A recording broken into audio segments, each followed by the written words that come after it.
ሰላም ጤና ይስጥልኝ። እንኳን ወደ ሰላም ኦንላይን ትምህርት ቤት በሰላም መጣችሁ። በዚህ ቻናል አማርኛ፣ እንግሊዘኛና ሂሳብን ለጀማሪዎች በጣም ቀላልና ማራኪ በሆነ መንገድ እናቀርባለን። በየቀኑ የምንለቃቸውን ትምህርቶች እንዲደርሷችሁ አሁኑኑ ሰብስክራይብ እና ላይክ በማድረግ የቤተሰባችን አባል ይሁኑ። ከዚህ በተጨማሪ በግል ለመማር የምትፈልጉ ልዩ ዕድል አዘጋጅተናል።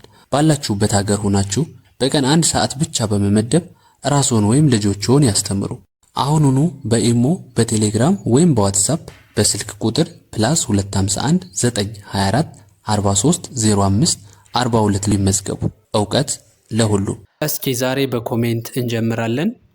ቅድስት ደበበ የምትባል ልጅ የምር በጣም ነው እማመሰግን። የምር እንግሊዘኛ ባንተ እንደማነብ እርግጠኛ ነኝ። ታስተምረኛለህ። ተባረክ፣ ዕውቀት ይጨምርልህ ፈጣሪ። አመሰግናለሁ። አስተምራለሁ። አንዳንድ ልጆች ስልክህ እንዴት ነው የምናገኘው የምትሉ ልጆች አላችሁ። ያው ቀድማችሁ መሀል ላይ እየገባችሁን አላውቅም። መጀመሪያ ላይ ሁሌም ቢሆን ቪዲዮ ላይ ኢንትሮ ላይ ስልኬን አስተዋውቃለሁ። እሱ ላይ እዩት በደንብ አድርጋችሁ። ሌሎቻችሁ ደግሞ የተሰጣችሁትን የቤት ስራ በመስራታችሁ በጣም ደስ ብሎኛል። ሁላችሁም እየጻፋችሁ ነው፣ እየሞከራችሁ ነው። ለምሳሌ ሰሞኑን የሰጠኋችሁ ጽሁፍ ነበረ። በለጠ ብላችሁ በእንግሊዝኛ ተጠቅማችሁ ጻፉ ብያችሁ ነበር። በለጠ ይላል እዚህ ጋር። ማለትም እዚህ ጋር እንደምታዩት ጅብሪል ሞላ በለጠ በትክክል ጽፈሃል። ከዛ ደግሞ ማሳራማ ሳራ በለጠ ብለሽ ጽፈሻል በትክክል ሴት ከሆንሽ። በጣም ተመቸቴንኪው ለማለት ነው። ተረድቻለሁ። በጣም አሪፍ ነው። አሰበ የጠየቁትን ሳይሆን ሳራ የምትባል ልጅ የጠየቁትን አይደለም የጻፍሽው፣ በራስሽ መንገድ ነው። እሺ ይሁን፣ ዋናው ነገር መለማመድሽ ነው። ከዛ ሌሎችም አሉ። አመሰግናለሁ ምናምን የሚላለ ብዙ ነገሮች አለው። ሌላ ደግሞ ራህማ አብደላ በለጠ ይኸው እዚህ ጋር ኢን ብትጨምሪ ቆንጆ ነበር። ኤኒዌይ በጣም አሪፍ ነው። ብዙ ኮሜንቶች ምናምን እያየሁ ነበረ። በርቱ። ዛሬም የምሰጣችሁ ታች ላይ በትላንትናው መንገድ ነው ማስተምራችሁ። ታች ላይ የምሰጣችሁ የቤት ስራዎች አሉ። እነሱንም ሰርታችሁ ትልካላችሁ። ይመቻችሁ። ቀጥታ ወደ ቪዲዮ እንገባለን። ከዚህ ላይ እንደምታዩት በባለፈውም እንዳየነው የመጀመሪያው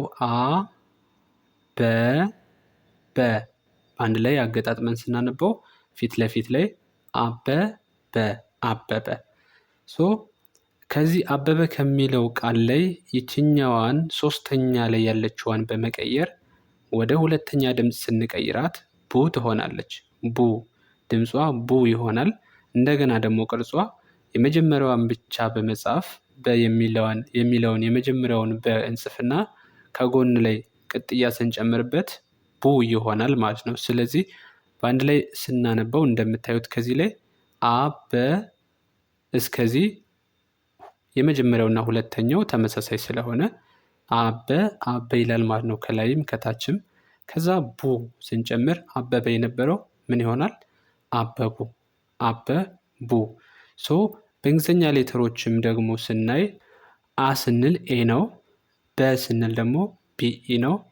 እንደገና በ ስንል ቢኢ ማለት ነው። ስለዚህ ይሄኛው አበበ በአንድ ላይ ወስደን ስንጽፈው አበበ ማለት ነው። ነገር ግን ሶስተኛ ላይ የተጠቀምነው አሁን ደግሞ ሶስተኛው ፊደል ላይ ቡ በሚለው ፋንታ ቢኢ ሳይሆን ማን ነው የምንጠቀመው? ቢዩ ማለት ነው። ቢዩ። ምክንያቱም ቡ ስንል ዩ ቫውል ዩ ነው የሚከተለው። ስለዚህ እነዚህን በአንድ ላይ አድርገን ስንጽፋቸው ያ ማለት ኤን ከዛ ቢኢ ከዛ ቢዩ ማለት ነው። ስለዚህ አበቡ ብለን በዚህ መንገድ ማንበብ እንችላለን ማለት ነው። በጣም ቀላል መንገድ ነው። ቀጣይ መለሰ። እዚህ ላይ ሁለቶቹን በደንብ መለየት አለባችሁ። ብዙ ልጆች የለንና የሰን ልዩነት ይከብዳችኋል ማለት ነው። በግል ሳስተምር የሚያስቸግሩኝ ናቸው። ለምትባለዋ ይኸው ከላይ ጠበብ ያለ እና ያላት ራሷ ላይ ማለት ነው። ሰ ደግሞ ሰፋ ያለ አላት እዚህ ጋር እንደምታዩት። ስለዚህ ልዩነታቸውን በደንብ እዩ። ይህኛው ለ ነው፣ ይህኛው ደግሞ ሰ ማለት ነው። ስለዚህ በአንድ ላይ መለሰ ብለን እንጽፋለን። ነገር ግን ይችኛዋን ብቻ በመቀየር ሁለተኛ ያለችዋን ሁለተኛ ፊደል ስንጨምርባት ከዚህ ጋር ቅጥያ ስናደርግባት ምን ይሆናል? ያው መለሱ መለሱ መለሰ የነበረው መለሱ። ለምን ሱ አደረግነው? ከዚህ ጋር ቅጥያ ጨምረናል። ሁለተኛ ፊደል ላይ ቅጥያ ስለሚያስፈልጋት ይቺ ማለት ነው። ከጎን ላይ ሱ ሲሆን መለሱ ይሆናል። መለሱ። ስለዚህ ይህንን በዚህ ቅደም ተከተል አሁንም በእንግሊዝኛ ስንጽፋቸው መ ኤምኢ ነው፣ ለ ኤልኢ ነው፣ ሰ ደግሞ ኤስኢ ማለት ነው። ከዛ መለሰ ሲል በባለፈው የሚያየነው ቃላቶች ናቸው እነዚህ። አሁን የጨመርኳቸው ምንድን ናቸው? ሁለተኛ ላይ የሚገኙ ድምፆች ናቸው። ሁለተኛ ላይ የሚገኙ ድምፆች። ስለዚህ ሱ ለሚለው እዚህ ጋር ይቅርታ፣ ሱ የሚለውን አልጻፍኩትም። እሺ፣ ልክ እንደዚህ አይነት ቅርጽ ነው ያለው ሱ። ሶ ኤስዩ ይሆናል ማለት ነው። እስከ ሁለተኛው ድረስ ተመሳሳይ እንሄድና መለ መለ እስከሚለው ሰ የሚለው ላይ ይችኛዋን መቀየር ነው። ሰ ኤስኢ ነበረ። ሱ ሲሆን ደግሞ ኤስ ዩ ይሆናል። ምክንያቱም ሁለተኛ ፊደላቶች የምትለዩበት መንገድ በአማርኛ ከሆነ ከጎን ቅጥያ ያላቸው፣ በእንግሊዝኛ ከሆነ ደግሞ ቫውል ኢ። ቫውል ማለት አናባቢ ነው እንደምታውቁት። ስለዚህ አናባቢያቸው ዩ ይሆናል። በዚህ መንገድ ትለዩዋቸዋላችሁ። አሁን ወደ ቀጣይ እንሄዳለን። ዘ ገ የ አደለ? ይሄ ባለፈ ቃላችን ነው። ከዚህ ጋር ምን ይላል? ዘገየ። በአንድ ላይ ዘገየ ብለን እናነባለን። ሶ ይሄኛውን የሚለውን ዩ ማድረግ ነው። እዚህ ላይ አልተጻፈም። አሁንም ይኸው ዩ ማለት ነው።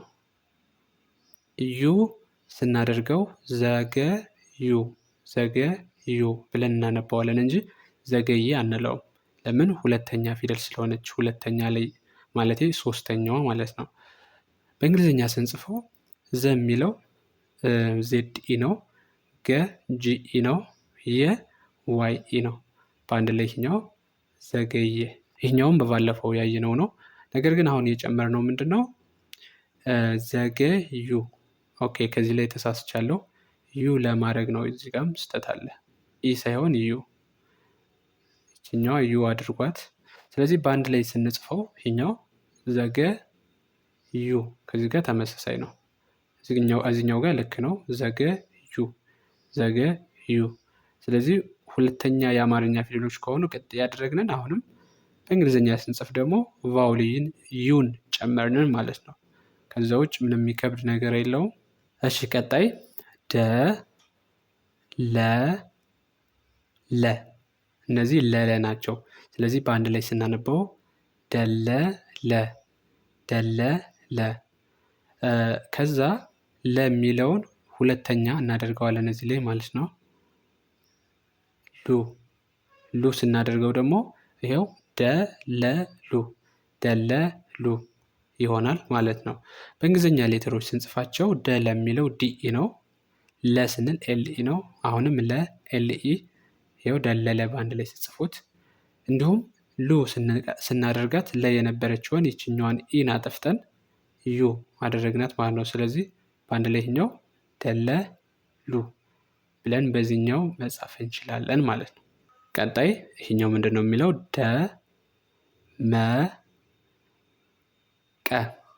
ደመቀ ወይም ይኸው በአንድ ላይ ስንጽፈው ደመቀ። እዚህ ጋር ይቅርታ፣ መነች መ። ዛሬ ያው በፍጥነት ስለጻፍኩት ስህተት በዝቶታል። ይችኛዋ ማ ሳይሆን መ፣ ይችኛዋ ነው ምንጽፋት። ይችንን አድርጓት። ይኛው ደማቀ ነው የሚለው፣ ይኛው ስህተት ነው። ቁ ስንጨምርበት ምን ይሆናል ማለት ነው? ደመቁ ደመቁ። በእንግሊዝኛ ስናየው ደ ዲኢ ነው፣ መ ኤምኢ፣ ቀ ኬኢ፣ ይሄው ደመቀ። በዚህ ጻፍነን።